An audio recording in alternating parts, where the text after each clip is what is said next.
Hello guys! For today's mini vlog ay pamper day naman tayo. Wow, may pa-pamper day. And ayan, dahil may pasok ang aking asawa, ay ihahatid niya lang daw ako. May Saturday class kasi siya. So ako, wala naman akong gagawin. And dahil walang internet, salamat PLDT ha, nakapag-pamper day ako ng di oras. And ayan, papunta na nga pala kami, sobrang tindi ng init. And nag-withdraw muna si bossing ng aking pang-pamper day, o diba? And ayan, habang nag-iintay ako sa kanya, pakit muna tayo. And nakakatuwa lang, abang marunong na mag-withdraw sa ATM.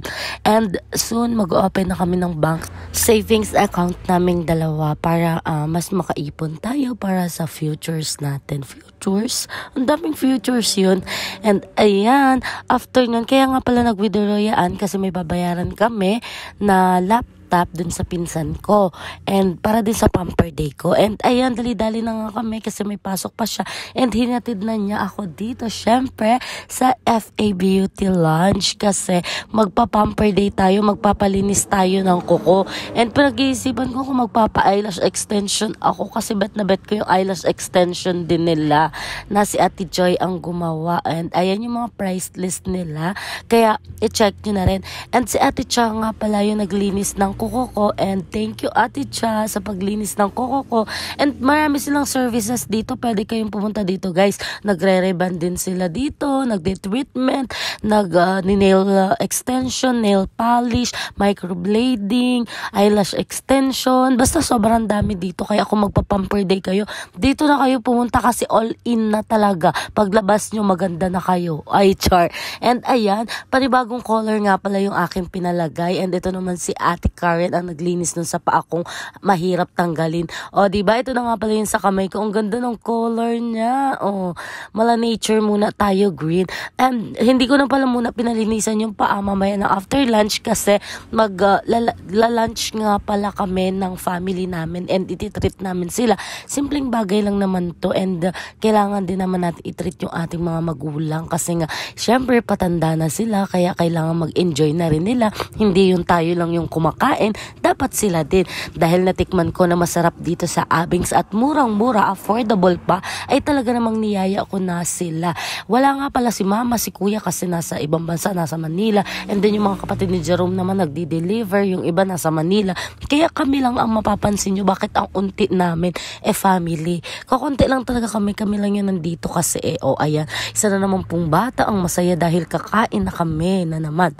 And andito nga pala kami sa Abings kasi nga 90 pesos mo dito, busog na busog ka na. Talaga naman. And pagkadating nga namin ay nag-order na ako kasi 6 lang kami. And nakakatuwa si ate. Napansin pa tayo, ate ko yung nag-vlog nung last week. Ayan, diba? And thank you nga pala dun sa may-ari nito kasi sa simpleng vlog ay napansin tayo, diba? Pero guys, promise, worth it talaga yung pagkain dito. I-try nyo na and mag-comment kayo dito pag na-try nyo. Ang sarap.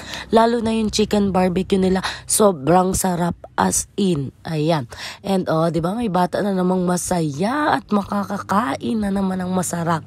And dito na nga pala, nagpakit na muna tayo. Ayan, pamper day yan. Ang ganda din nga pala nung nakalagay dito, those who walk with Jesus always reach their destinations. Tama yan, 100% sure. And then, ayan, umorder na kami ng pansit. Dumating na lahat ng orders namin. Ayan, iba-iba nga pala yung orders namin para matikman ko din yung iba-iba nilang putahe and hindi ako nabigo kasi ang sarap guys, promise. Alam nyo yung habang nagbo-voice over ka, matatakam ka talaga. 90 pesos, 95 pesos, 99 pesos, sulit na sulit mo dahil may free na juice, may free na isang extra rice at talaga namang ang sarap din ng rice nila. Promise, itry nyo dito ha. Hindi ako nagbibiro. Ayan, itry nyo na dito, pupunta na kayo dito and mag-comment kayo dito sa vlog ko if ever na try nyo na dito. Sulit na sulit kayo dito. Ayan, isama nyo na yung family nyo kasi worth it and affordable din naman. And guys, ang ating mga magulang ay dapat tinitreat din natin. Parang sinusuklian din natin yung mga sakripisyo at paghihirap nila noon. Kahit gano'n pa kasimpleng bagay yan, kahit gano'n pa kaliit na bagay yan, ay ma-appreciate nila yan. Dahil sila ay patanda na, dapat nag-i-enjoy na sila. Kaya pag uwi ni mama, at talaga naman ititreat ko si mama. Shout out kay mama. And ayan, busog na ang bata, nakangiti na at napatulala pa. And after dyan ay nagbayad na nga pala ako. And thank you sa discount po, Abings. Ayan, ang sarap ng kain ko na naka-discount pa. San ka pa? O, diba? Try nyo na dito guys, promise, walang biro. Masarap talaga dito sa Abings. Ngayon lang kasi ako, nakakain naman ako dito dati. Pero ngayon ko lang nai-enjoy yung mga pagkain nila kasi ang sarap ngayon. Yes po, kaya mag-try na kayo. Ang sarap sa feeling na natitirit mo yung family mo, diba? And after namin kumain, dumiretso na ulit ako sa FA para magpalinis naman ng paa ko.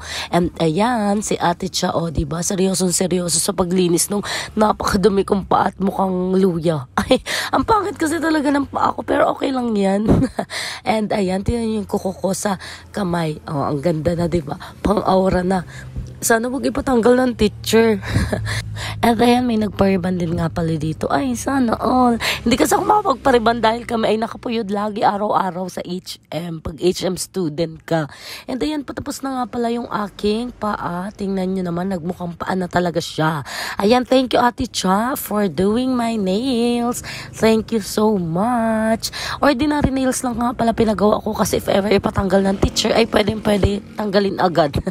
And ayan, naghintay na ako ng sasakyan. Ang hirap pala talaga mag-commute. Nasanay kasi ako na hinahatid sundo. Ayan, for the commute tayo ngayon. Sobrang tindi ng init at talaga naman ako inis na inis agad dahil nasanay na may nagasundo at naghahatid. Ay, sana all. Ayan, and papunta na nga pala ako sa bahay. And after ko, syempre hindi ako nakatiis. Nag-live talaga agad ako. Tingnan nyo naman. And ako 2 hours ako pero grabe yung blessings ni Lord. Thank you so much Lord sa sobrang daming blessings. Alam mo yung bawing-bawi agad yung pamper day mo at sobra-sobra pa.